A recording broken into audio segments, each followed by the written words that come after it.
Hello, good morning, everyone. My name is Dr. Matthew Pogorski. I'm a clinical neuropsychologist here in the Learning and Development Center at the Child Mind Institute.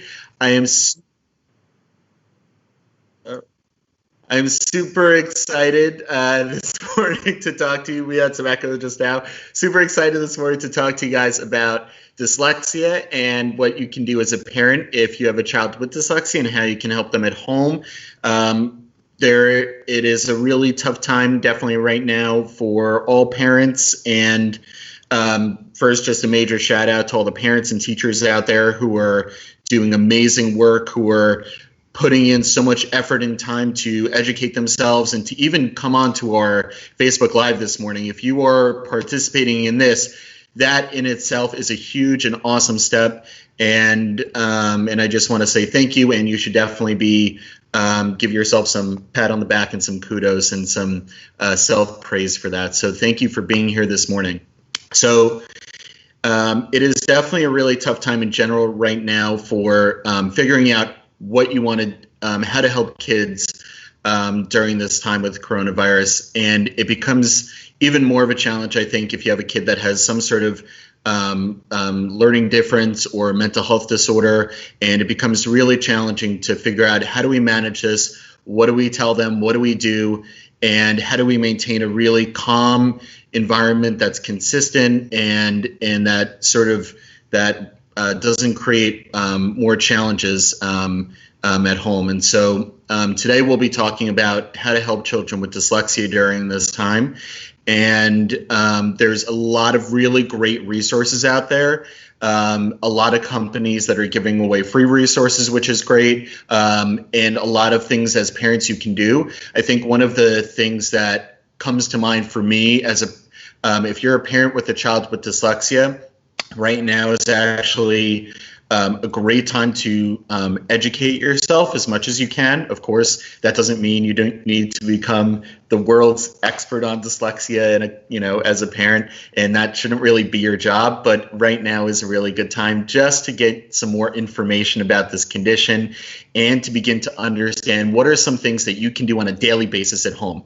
And thankfully, there's a lot of different things and a lot of really great things that you can do to support your child with dyslexia at home right now during coronavirus. So I'm going to just start off, actually, before we jump into the questions and different things that you guys can do as parents. I first just want to actually talk about dyslexia itself and what it is and what dyslexia isn't. And the reason I want to do that actually is because I think there's a lot of myths and misconceptions out there about what dyslexia is. And I sort of want to just go through some of the facts and some of the information, because I think that information can also create some context and help give you guys a better understanding of what this condition is and what you can do to help.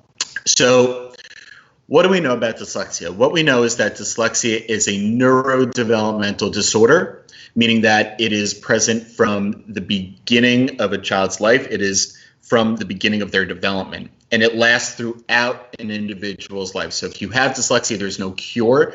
It's not ever going to go away, but there are really effective treatments and things that parents and teachers and special educators can do to help a child with dyslexia really unlock the code to read and become a good reader. But it is a neurodevelopmental disorder, meaning it's going to start in the beginning of a person's life and really last forever. It affects specific brain areas. And actually, what we know about dyslexia is it affects the areas of the brain where there's a lot of language processing happening. And along those lines, we know that dyslexia is a disorder that affects not only a child's ability to read, but also their ability to write and spell, and it actually affects aspects of spoken language. So we see that some kids with dyslexia have word retrieval issues. Sometimes they have a word in mind, they have something on the tip of their tongue, but they can't quite access it very quickly and automatically. And sometimes they have early pronunciation issues, so they might confuse certain words. So they might say, instead of animal, you might hear them say aminal, or something along those lines. So it's a disorder that affects literacy skills and actually affects some aspects of spoken language as well. It is a disorder that's due to vulnerabilities in the phonological module of spoken language. That is our ability to understand and manipulate sounds. Why is that important for reading? Well, we need to be able to connect sounds to letters, right? And in order to sound out new words, in order to learn new words, we have to understand those sound-letter relationships. And so weaknesses in phonological processing, which is understanding the sounds of spoken language, can interfere with a child's ability to learn new words and sound out new words. What we also know about dyslexia is it is the most common learning disability. The prevalence rates are actually as high as 1 in 5 children nationwide have dyslexia. That's definitely on the higher end, but those some researchers have found it's as high as that. In the last bit about what I want to share about dyslexia is it's a disorder that has social and emotional consequences, meaning that a lot of individuals with dyslexia they can have low self-esteem, and they might have anxiety, especially around school or when they need to perform certain tasks that involve reading or spelling or writing. What dyslexia isn't. Okay, and this is also important. Dyslexia is not a visual problem. So often we hear, and people think, I think when they think dyslexia, they're like, oh, I read words backwards, or the words sort of appear mixed up on the page, and they think, oh, that's got to be due to something in the visual system. It's actually not. Some people with dyslexia do have that experience of feeling like words are sort of moving all over the page, or that they're sort of like reading letters and words backwards, but it's not due to a visual issue. It's actually due to those language processing parts of dyslexia that interfere with the ability to understand the sounds of spoken language and then learn and sound out new words. And probably the most important thing you got to know about dyslexia is that it's not correlated with intelligence or IQ at all, meaning that you can be in fact, a lot of children that I see are incredibly bright. I'm talking IQs well above other kids their age, but they really struggle with reading. But what we know about dyslexia has nothing to do with intelligence. And so we see a lot of really bright and successful people who do have dyslexia. So I want to talk now a little bit about what you can do on a daily basis to help your child with dyslexia, and also just general good reading habits. And so one of the things that is a really helpful thing that you can do if you have a child with dyslexia, or you just are a parent on here this morning, you want to understand what are some good reading habits, what are some good things I can do at home right now, since school is in some states it looks like it's not coming back. In New York City, we're not even sure if it's coming back for the rest of the year. So it's trying to figure out, like, what do we do at home is really important. The biggest tip that I could share is that reading with your kids every single day is so crucial. Again, reading with your kids every day is super crucial, even if they're older. Okay, if you have an older student at home and you don't want to sort of like crowd them and be all up in their space while they're reading, you can actually buy or rent 2 of the same books and read them at the same time so that you're not on top of them. And so you could, if you want, you could read one page and have them read the other page, or you could just read along at the same time together and talk about what you're reading. But reading every single day with your child is so, so crucial. I can't emphasize the importance of that enough. The other thing about reading with your child every day, it's not about the amount of time necessarily, it's just that you're doing it every single day. So even if you're just dedicating 15 to 20 minutes every single day reading with your child, that is amazing. So it's not really so much about having to read for an hour or 2 hours at a time. Just make it a consistent daily practice. I know there's so much going on. There's so many responsibilities, things parents have to do. I know how difficult it is. But if you could just find 15 to 20 minutes every single day to read with your child, that would be amazing for them.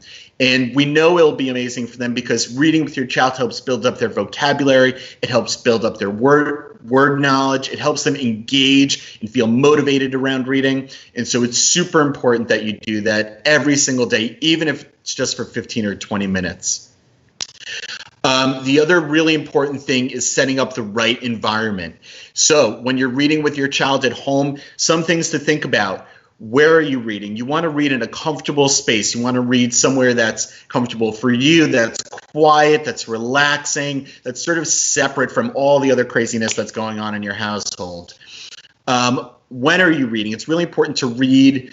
Bedtime stories are great. Love that idea. Like if you're a parent, you're reading bedtime stories every single night to your kid. Keep on doing that. that's amazing. But if you can also try and do that even on sometime in the afternoon, because some kids, when they're going to sleep at night, they're not so attentive and they might not be as engaged. And so actually reading and finding some time during the day could also be super helpful. And then what are you reading? So you want to read books with kids that are engaging, that some things they like, things that are fun, things that they're interested in. It doesn't necessarily need to just be, like books for school or trying to push up their reading levels. It should really be about allowing them to choose books that they really enjoy. You want to make reading a fun, enjoyable experience for your kids when you're reading with them. So I'm going to take a step back for a second and just reiterate, my name is Dr. Matthew Pogorski. I'm a clinical neuropsychologist in the Learning and Development Center here at the Child Mind Institute. This morning we are talking about how to help children with dyslexia during coronavirus, what you can do as parents and teachers while children are out of school right now to help them. And I'm going to start answering some questions actually about that are starting to come in. So we got a question from one of our participants this morning. Thank you so much again for coming on this morning. And the question is, do you recommend students with dyslexia work with a school-based SLP, which is a speech language pathologist, as part of their treatment? I think that's a great question. Thank you so much for asking. So I actually think if it's possible, and there are speech language pathologists out there who do work with kids with dyslexia, so that's important to know. If you have a speech language pathologist in your school district, if you're a parent, or if you are a teacher and you have someone on your team, a speech language pathologist, and they know about dyslexia, they know about what kind of treatments that work for dyslexia, and they're going to target those phonological skills. Those are the ones that really underlie the difficulties in dyslexia. Then absolutely, we would love for a speech language pathologist to be part of the treatment. I think what's important to do and also is realize what, and every child's going to be different, but it's really important to realize, like, what are your child's main areas of challenge and what are the areas that speech language pathologist can target. So for instance, if you have a child with dyslexia who has some word retrieval difficulties on top of that, then having a speech language pathologist who can work with them on developing some word retrieval strategies might be helpful.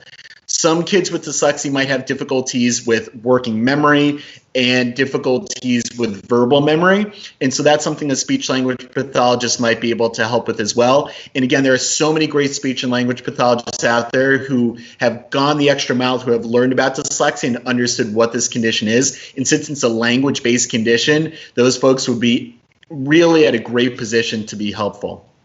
So 100%. We got another great question coming in, and my apologies, I don't know who's asking the questions, but thank you so much again. Whoever did ask it, I'll give you some kudos later on in the chat. But the next question that we have is, do you have any suggestions for teachers trying to work with elementary students remotely? Absolutely. So if you are a teacher and you're trying to work with an elementary student remotely and you have elementary students that you teach, there's a lot of different things that you can do. I'll sort of keep the answer to just specific to dyslexia, since that's mainly what we're talking about today. If you're a teacher and you have students with dyslexia in your classroom, and undoubtedly you probably do if you teach an elementary school classroom, is really being able to educate yourself first on what this condition is, and also about the science of reading. And we know there's a lot of great research and stuff out there about how children learn how to read and what type of reading instruction out there really helps kids. And so if you're a teacher right now and you're working with elementary students with dyslexia, I think the first thing to do is really gain knowledge and educate yourself about what is dyslexia and what are the types of reading instruction that they need. There's so many different things that teachers can do right now to work with their students remotely, but it really depends on so many factors. So it's hard to sort of give a broad answer to that question. But I think what I would say is that the sort of general rules and like big tips for teachers right now working with young kids is really trying to break up the day as much as possible. And you may already be doing that, but trying to keep it really engaging, trying to keep it fun, keeping your expectations also that this is going to be a really tough time, right? Like if you're a teacher and you're trying to do this right now, and you have a lot of kids to manage, and a lot of teachers have their own kids to manage. This is just a really hard time. So I think also just reminding yourself you're doing the best you can. You're not always going to be able to do it all, but just reminding yourself that you're trying your best and doing the best you can is great. But really trying to mix it up throughout the day. Break up a lot of the instruction. Know that you might not be able to do everything that you normally would and that you normally want to. That's obviously just keeping that in mind can really be helpful. And I think for teachers right now, the other thing, and this goes for parents also, have an open line of communication. I think for right now, more than ever, it's so important that parents and teachers talk to one another, that they continue to communicate, that they understand what are the challenges that certain parents are facing working at home with their kids. And just keeping that line of communication open is so important, I would say, right now. So those are sort of my three big tips. So we got another great question coming in. Thank you so much. Again, I can't see on my end who's asking, but thank you so much for the question. So the question is, I have a 10-year-old and 6-year-old with dyslexia. Is it better to focus on reading more than writing? They struggle with both. That's a really great question. So I would say it depends. And I know that's like always like the what kind of answer, but it really does depend. I think for your children, it's really important to know where are they at right now as far as their goals. If you're seeing that there are certain aspects of their reading that they really need help with, then I think trying to focus on those aspects is important. But it's really important just to prioritize what the goals are and to really identify like what are their biggest weaknesses. For your 6-year-old with dyslexia, I would say right now probably focusing a lot on phonics and decoding and spelling is really going to be the area that you're going to want to focus on the most. Right now, if you have a 6-year-old, they're probably, I'm guessing, in kindergarten or first grade. And right now is a really major time about teaching kids letter sound patterns and understanding how to just decode and sound out new words that they come across, and also starting to build up their spelling skills. So I'd say for the 6-year-old, it's probably going to be a lot of focusing on building up their phonics, building up their decoding and spelling. For your 10-year-old, the curriculum is obviously a little bit different at that point. So for 10-year-old, you're probably around 5th grade or so. At that point, comprehension becomes really, really important in school. So around 3rd, 4th grade, the curriculum shifts from learning how to read to reading to learn, meaning you're now reading text to gain knowledge. And that really is the ultimate goal of reading, right? But really, it's the curriculum is different and it shifts. So for your 10-year-old, again, it depends on where they're at and what skills they need help with the most. But I would say it's really important to focus on building up their comprehension. Some kids with dyslexia, even older students, can still have trouble with decoding and phonological skills. And so you might want to continue to do work on that to build up those skills until they become really proficient and advanced. Because if you are a child that is struggling to decode and sound out new words, and you haven't built up that great of a sight word vocabulary because of those issues, then when you come across a new word and you see a lot of text, it can be really hard to read the text fluently, and that can get in the way of comprehension. So I'd say those are the things I would focus on. Writing is definitely important too, and it's important not to ignore that. But actually what we know is that writing relies on a lot of the same systems as reading does, meaning that in order to be a good speller, you have to have good phonological skills. And that really is the core deficit in dyslexia. So focusing on those phonics skills and phonological skills can actually not only help your reading, but also help aspects of writing as well. And then you really want to start preparing your child with dyslexia especially the writing demands increase in middle school quite a bit. If you don't already have accommodations built in to your child's IEP or 504 plan, which are basically educational plans for kids with special needs, then you want to maybe start thinking about some of those. Like I have students with dyslexia I've evaluated who get extra time for their work, especially for reading and writing assignments. They get extra time also to complete tests and things like that. Some kids with dyslexia, if they have really a hard time with writing, they get access to a word processor, which can alleviate some of their challenges. So starting to think about those accommodations as they progress into middle school can also be super helpful.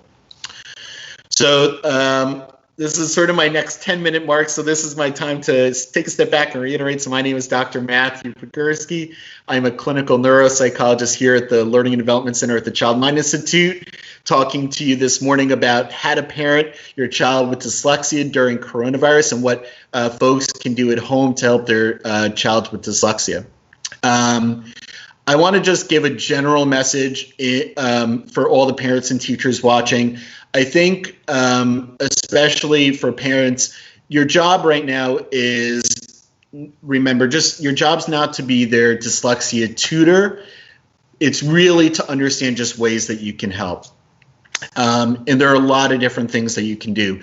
So things like actually audiobooks right now can be super helpful. So Audible, which is a service from Amazon, has free stories that they're offering, which are a lot of audiobooks online that they're offering for free. Bookshare is a free online library that has access to over 800,000 ebooks. Right now, if you're a parent and you have a child that was just diagnosed with dyslexia and you're just starting to learn about and understand more about this condition, I can recommend some really great books for you. The first book that I would recommend is Overcoming Dyslexia, which is sort of the premier resource and has been for many years. It's written by Dr. Sally Shaywitz, who's at the Yale Center for Dyslexia and Creativity. And she actually just came out with the second edition of her book a few weeks ago. And that book, again, is called Overcoming Dyslexia, written by Dr. Sally Shaywitz. Not only does it have a ton of information about what dyslexia is, it also provides numerous strategies for parents to help their children at home who struggle with this condition. So I highly recommend that book. The other thing that you could do is right now is, aside from just educating yourself, there's a lot of different resources online that contain games and activities that you can do at home to work on different reading skills. One is the Office of Education in Mississippi actually Mississippi's one of the few states in the country that has really dedicated a lot of resources to teaching their teachers the science of reading. And so the Office of Education Mississippi, they have a parent resource guide that has an amazing ton of amazing strategies and games and activities that parents can do at home with their kids to support all the areas of reading instruction. Some other shout outs to some other great resources. I'm just going to run through them really quickly. The Spire is a resource that's giving away free decodable books and free access to resources online. Oxford Owls offering free phonics books online. ReadingRockets.org is another one of my favorite websites that has a lot of fun games and activities for parents. Nessy, Nessy, has many different online resources as well. There's really a lot of great stuff out there. And the last resource I'm going to give a quick shout out to is the National Center on Improving Literacy. They have parent guides, they have teacher guides, and it's really a great resource. Oh, and how could I forget our own website, childmind.org. If you start searching through our website, we have a lot of great information about dyslexia as well. So I think I have time for maybe one or two more questions. So we got a question from a reader, and I'm so impressed. I love these questions this morning. Thank you guys so much for being part of this. Thank you so much for the questions.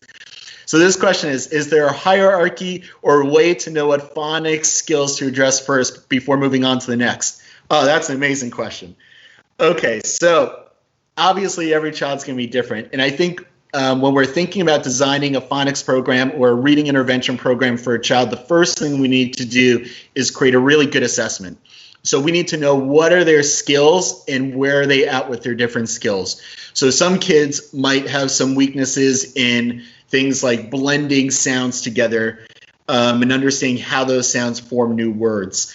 Some kids might have difficulty with just segmenting sounds, while other kids might have difficulty in more advanced phonics skills, not phonics, phonological skills, like manipulating sounds within words. So the first thing you want to do actually is to figure out what their different skills are and where they are.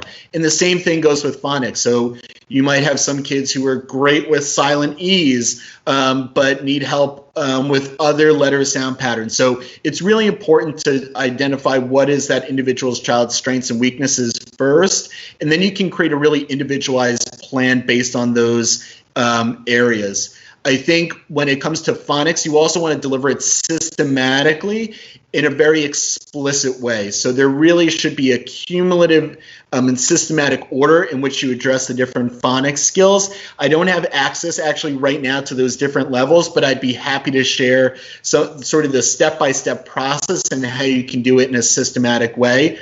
Perhaps we can either post those on this chat later, or I can get those over to some of the other folks who send out our resources and talk about what is like a systematic way of addressing phonics skills.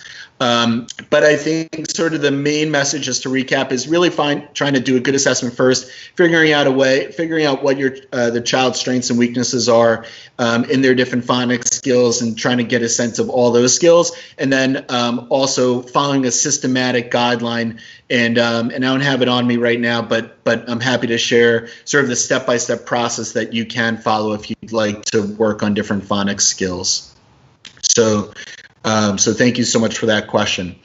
So we only have a couple minutes left. Once again, my name is Dr. Matthew Pogorski. I'm a clinical neuropsychologist here at the Child Mind Institute.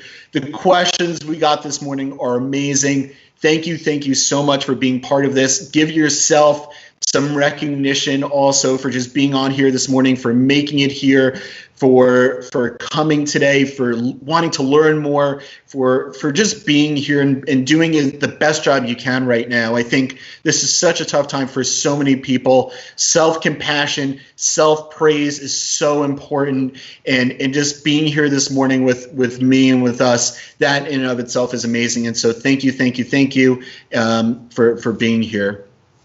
I think I have still like a minute or two, so I'm going to squeeze one more question in under the gun, actually, that I got a couple days ago from a parent of a child that I worked with, and I think it's a really great question because it probably speaks to a lot of other concerns that folks have, and it actually has to do with what services are being offered, and what do you do if services are being diminished? And you're a parent of a child with dyslexia, and your child's not receiving the same degree of services that they used to, and you're starting to notice some regression or things like that. So I think the thing that I spoke about before was really speaking to your child's teachers is super important. You got to I think trying to understand what your child's goals are and how much progress your child was making towards his or her goals through instruction is really important. And I would definitely document all your conversations with the school. And it's not to create like an adversarial or anything like that, but what we don't know yet is that some kids, and we're trying to figure this out as more guidance comes out from the special education department and the Office of Education in the United States, is figuring out if kids are eligible for what's called compensatory education services at a later point. So meaning if you're a parent and you have a child with dyslexia and they're not getting their services right now, your child may, and we don't know for sure, so I'm not saying this is 100% anything to bank on, but may potentially be eligible for some compensatory education after this is all over. So really documenting everything that you're doing in conversations with the school is really important. And also just continuing to keep in touch with your teachers. Sorry, my dog is getting a little restless here. But definitely speaking to your child's teachers and keeping in touch with them and understanding their goals is super important. And And probably on that note, we'll wrap it up here. But thank you again so much for being part of this conversation this morning and for being with us today. I'm happy to share a lot of the resources that I mentioned and answer any other questions about what you can do to work with your child with dyslexia at home right now. But thank you again for being here, and I look forward to coming back and speaking to you guys next week again about what you can do to help your child with, during this time of coronavirus. So thank you.